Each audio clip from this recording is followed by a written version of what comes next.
देवीना जी, good morning. शुरुआत आपके साथ करता हूँ। अब तक तो हमने यही सुना था कि जब अमेरिका को जुकाम होता है तो हमें टाइफाइड हो जाता है। इस बार टाइफाइड अमेरिका को होता दिख रहा है। क्या लगता है आपको, ये सब जो हो रहा है टैरिफ वॉर, अमेरिकी बाजार मंदी में जाने को तैयार हैं? क्या बेयर मार्केट वहाँ शुरू हो सकता है? और यदि हाँ, तो फिर पूरी दुनिया पर और भारत पर क्या असर पड़ेगा, ये समझाइए। आपने प्रोग्राम का टाइटल ठीक रखा है अनिल जी की जी। कोहराम मचा दिया ट्रम्प जी ने। थैंक यू जी।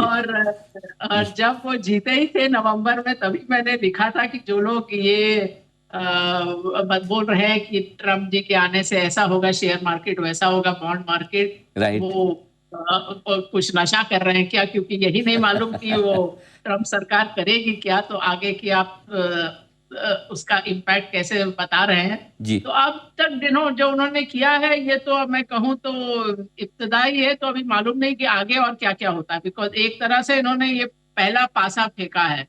अब खाली अमेरिका ही नहीं, अब सब देश ये खेल खेल रहे हैं। अब कोई कहेगा कि हाँ, ट्रम्प के कारण हम लोग टैरिफ कम कर देंगे, कुछ और देश कह रहे हैं कि हम टैरिफ बढ़ा देंगे।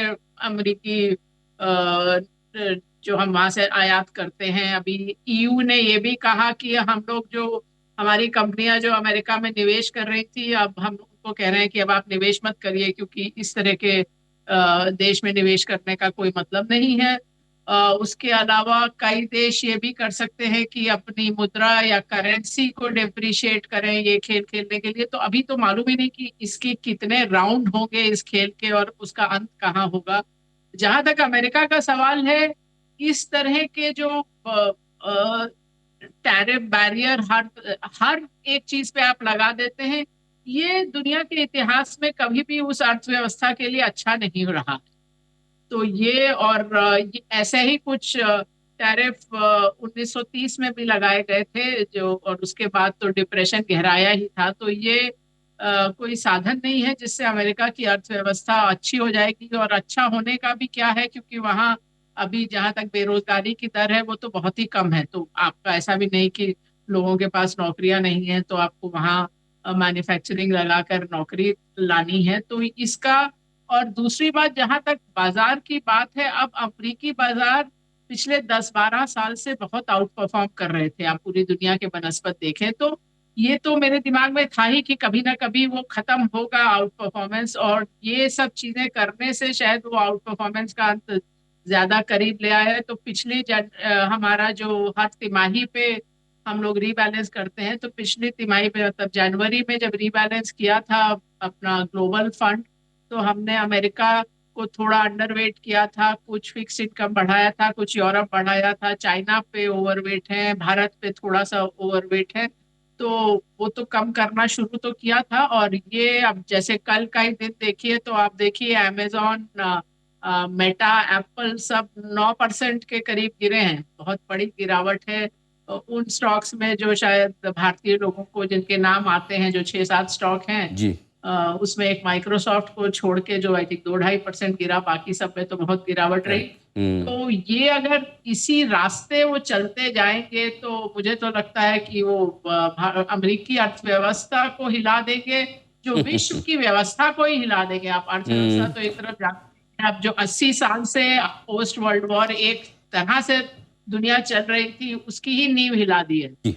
आप ये बताएं कि फिर क्या ये गोल्डन चांस है कि ग्लोबल मार्केट्स की वजह से, अमेरिका की वजह से, जब अगर भारत के बाजार नीचे आते हैं तो हमें पैसा लगाना चाहिए? यदि हाँ, तो कहाँ और कैसे? तो फिरोज जी ने बोला कि देवीना एग्री नहीं करेगी, पता नहीं उन्होंने ये कहाँ से निष्कर्ष निकाला, क्योंकि कल भी मैंने पोस्ट किया था कि टैरिफ या कोई भी ट्रेड में जो चेंज होता है, वो ये नहीं होता कि आपने ये बदलाव किया तो अब इस चीज का भाव यहाँ से यहाँ हो गया। ये हमेशा रिलेटिव चीज होती है। हम्म। तो जहां तक भारत ऑफ कोर्स बहुत ज्यादा निर्यात करता भी नहीं है, पर जो कुछ भी करता है उसमें जो अब 26% का जो एक तरह से डिसएडवांटेज है, वो किसके बनस्पत है? वो है अमेरिका के बनस्पत। तो आपकी कौन सी चीजें हैं जो अमेरिका कल से बनाना शुरू कर सकता है? और वो बहुत कुछ खास है नहीं। एक तो जैसा मैंने कहा, वैसे भी चाहे अमेरिका का बेरोजगारी है नहीं, वहां पर लोग हैं नहीं, बाकी जो थोड़े बहुत सस्ते में काम करने वाले इमिग्रेंट थे उनको भी निकाल दिया गया है।